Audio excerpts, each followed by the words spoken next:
All right, what's going on, everybody? So before I get into the main topic, we've been getting a lot of information, gameplay, and topic coming out of Gamescom, and it's a lot of information and content to to absorb. But it's definitely great.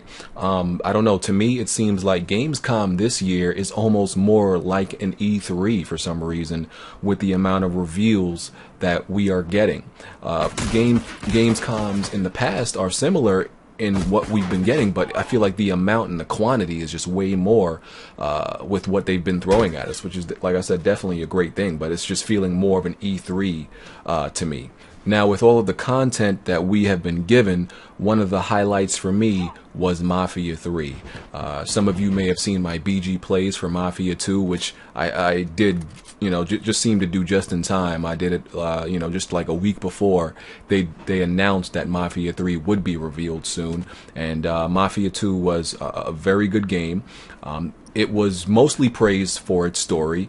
And it definitely had solid gameplay, and a decent open world for that time. But it was kind of linear to consider it an open world. But one of the I think one of the rare things, in my opinion, there's a lot of games that get praised for gameplay, but I think in current day you'll come across a lot less games that get praised for its story. And I think a lot of people thought that game, like many other games, would have, really good gameplay and just a decent story, but it kind of ended up being the opposite. Mafia 2 had a really good story and just decent gameplay. The visuals were what they were for that time, which wasn't bad. Obviously, it had a better Xbox 360 version, like many other games. I still remember the PS3 had like Mario blocks of grass. We're not going to get into that. That was just comical. So they released both a CGI announcement trailer and a gameplay trailer, which I was surprised by. I actually thought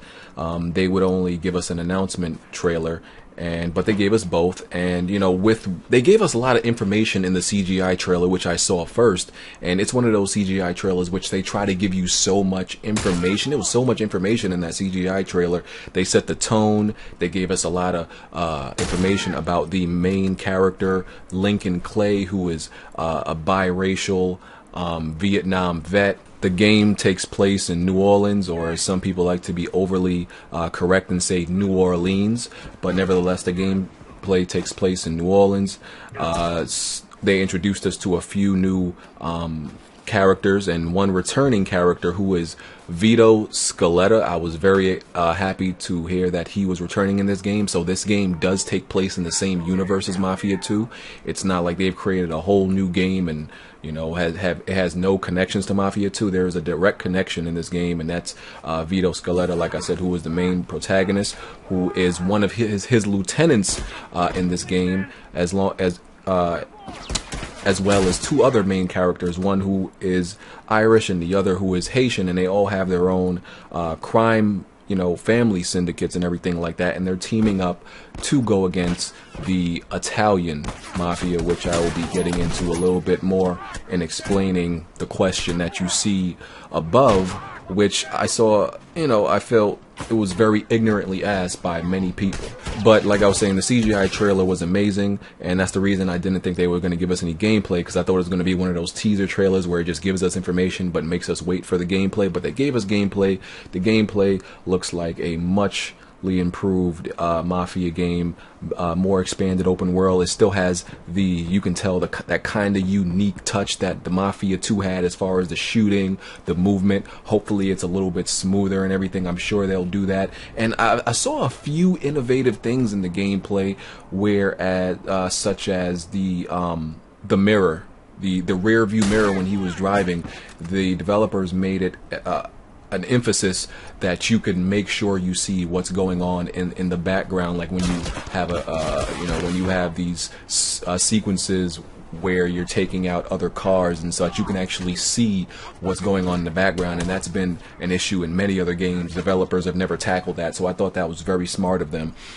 So in the story, I have no doubt about the story in this game. I'm pretty confident that that's going to be really good, as Mafia 2's was. This character, Lincoln Clay, seems to have a lot of substance. He's not your stereotypical black or biracial person that is portrayed in many other games. And I'm really interested to see this character, how many layers this character has, his complete backstory, and everything about this game. And the visuals are looking good so far. But to finally get into the topic, like I said, in these different videos, I saw a lot of people complaining and asking the question, how can the game be called Mafia and the main character is black? And I just thought it was very ignorant, because, well, to answer the question very simply and plainly, the main character can be black in this game because you are not part of the Mafia in this game in the traditional sense. You are taking on the Italian Mafia. That's why he has all these lieutenants, because they actually want to go to war with the Italian Mafia for their own reasons. So they're teaming up. So that's why he can be black in this Mafia game, because they're taking on the Italian Mafia. The second thing is, for all these people who have never cracked open a history book, the Italian Mafia was not the only mafia in history. Now, the word mafia was originated in Sicily, right? It is an Italian word, and mafia was originally associated, synonymous and exclusive with the Italian mafia. But after that, the word became a general term for any organized crime syndicate that at least strived enough to become what they call a mafia. The reason people automatically associate the word mafia with Italians is because, like I said, they originated it, and they were the most infamous, and as far as in the media goes, they were the most paraded and celebrated mafia. So all these people asking that question are pretty ignorant. And I've even seen people go as far as saying this makes no sense to them because they're ignorant, but this makes no sense to them. They're not going to buy the game because they don't want to play a black guy in a mafia game. It's not a lot of people who've said that, but trust me, in the comment section, if you go through them enough, you're gonna find those comments, which is ridiculous, because people have absolutely no problem playing as characters that are completely outside of reality, completely fictitious. We can play as characters based on myth and legends and everything. We can play as a 6'2" Spartan with the ashes of his family, who's a demigod, and take down all the Olympians. But people have problem grasping a mafia game with a black guy as the protagonist. Nah, that's just too hard for me to handle. I can't. It's just too outside the bounds of reality. Ridiculous. But I'm glad this game is tackling racial issues. I'm really happy about that, and I am glad. Let me say this, right, because this is a topic, race in video games has been a topic that's been brought up before, as far as main characters being black, and how African Americans and many other races, many other minorities are underrepresented in video games, right?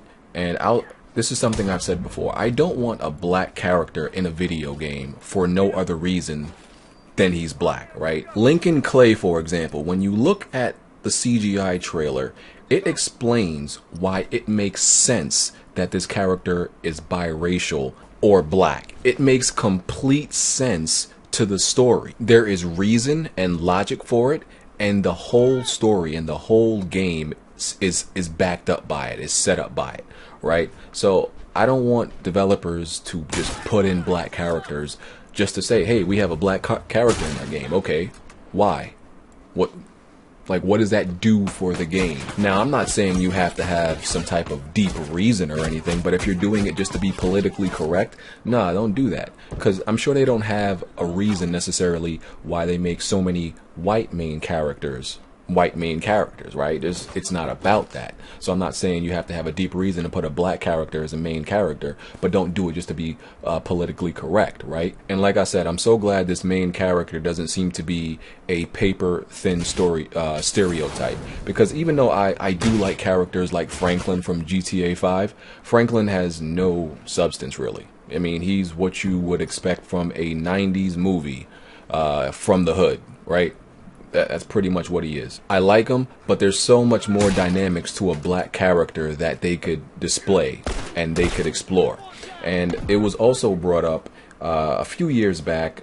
I forgot who it was, but somebody made, he had a YouTube channel, and he talked about a similar topic, and was saying that, he was talking about how African Americans were underrepresented in video games, and how he said he was gonna buy Prototype 2 because he wanted to support this sentiment of a black character in a game. And I thought it was ridiculous, because listen, I didn't like Prototype. I'm not going to buy Prototype 2 just because the main character is black. That doesn't make any sense. But I really liked Mafia 2, so I think it's just the icing on top of the cake that the character is black.